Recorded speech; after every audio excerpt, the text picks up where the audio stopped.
ನನ್ನ ಫೇಸ್ ಈ ರೀತಿ ಆಗಕ್ಕೆ ಯಾರು ಕಾರಣ ಅಂತ ಗೊತ್ತಾಗೋರು ಕೊನೆಗಂಟ ನೋಡಿ. Welcome to my mini blog. ಎಲ್ಲರಿಗೂ ಬೆಳಗಿನ ಶುಭೋದಯಗಳು. ಇವತ್ತು ಹೊತ್ತಂತ ಎದ್ದು ಕಾಲೇಜ್ ಹೋಗ್ಬೇಕಿತ್ತು, ಅದಕ್ಕೋಸ್ಕರ ರೆಡಿಯಾಗಿ ಕಾಲೇಜ್ ಹತ್ರ ಹೋಗ್ತಾ ಇದ್ದೀನಿ.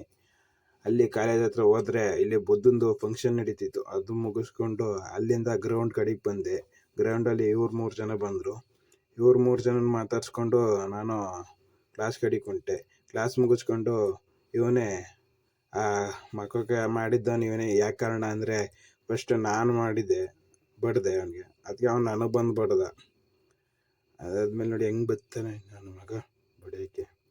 ಅದೆಲ್ಲ ಮುಗಿಸ್ಕೊಂಡು ಅದಾದ್ಮೇಲೆ ಅವನಿಗೆ ಹಾಕೊಂಡು ಜಜ್ಜಿಬಿಟ್ಟು ಕರ್ಕೊಂಡು ಮನೆ ಕಡೆಗೆ ಒಯ್ದಿದ್ದು ನೋಡಿ ಹೆಂಗೆ ಕೈ ಮುಗಿದಿದ್ದಾನೆ. ಆಮೇಲೆ ಇವ್ರನ್ನೆಲ್ಲರಿಗೂ ನಾನು ಬಾಯಿ ಹೇಳ್ಬಿಟ್ಟು, ಈಗ ಸಂಕ್ರಾಂತಿ ಹಬ್ಬ ಅಲ್ವ, ಅದಕ್ಕೋಸ್ಕರ ನಾನು ಊರ ಕಡೆಗೆ ಹೋಗ್ಬೇಕಿತ್ತು.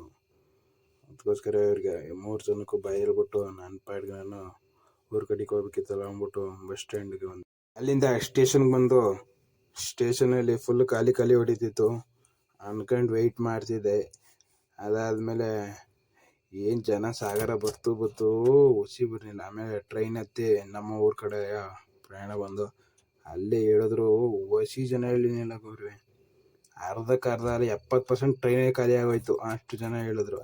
ಅಲ್ಲಿಂದ ನಾನು ನಮ್ಮ ಊರ ಕಡೆಗೆ ಬಂದೆ. ಅಲ್ಲಿ ನನ್ನ ತಂಗಿ, ನಮ್ಮಮ್ಮ, ನಮ್ಮಪ್ಪ, ಆಮೇಲೆ ಕುರಿಗಳು ತಂದಿದ್ರು. ಅದಾದಮೇಲೆ ನಮ್ಮಪ್ಪ ಸುಸ್ತಾಗಿ ಬಂದ್ಬಿಟ್ಟು ಎಳ್ನೀರು ಕೆಚ್ಕೊಡ್ತಿದ್ರು. ಅದೇ ಎಳ್ನೀರು ಕೊಟ್ಬಿಟ್ಟು ಹಸಿಗೆ ತಿಂಡಿ ಮಡಗಿದ್ರು ಅಂದ್ಬಿಟ್ಟು ತಿಂಡಿ ಮಡಗಿದೆ. ಆ ಬಕೆಟ್ ಎತ್ಕೊಂಡು ತಗೊಂಡೋಗಿ ಅಲ್ಲಿ ಮಡಗ್ಬಿಟ್ಟು ಈಗ ಹಾಲು ಕರಿಬೇಕಿತ್ತಲ್ಲ, ನಾನು ಮತ್ತು ನಮ್ಮಮ್ಮ ಇಬ್ಬರು ಹಾಲು ಕರೆದು 3 ಹಸ ಐತೆ ಟೋಟಲು. ಇದು ಫಸ್ಟ್ ಹಸ 3 ಹಸನ ಹಾಲು ಕರೆದ್ಬಿಟ್ಟು ತಗೊಂಡೋಗಿ ನಾನು ಡೈರಿಗೆ ಹಾಕೋಣ ಅಂತ ಹೋದೆ. ನಾನು ಡೈರಿಗೆ ಹಾಕೋಣ ಅಂತ ತಗೊಂಡೋಗಿ ಡೈರಿಗೆ ಹಾಲು ಹಾಕ್ಬಿಟ್ಟು ಬಂದೆ. ಇವತ್ತಿದಿಷ್ಟೇ ಕತೆ. Bye bye, thank you.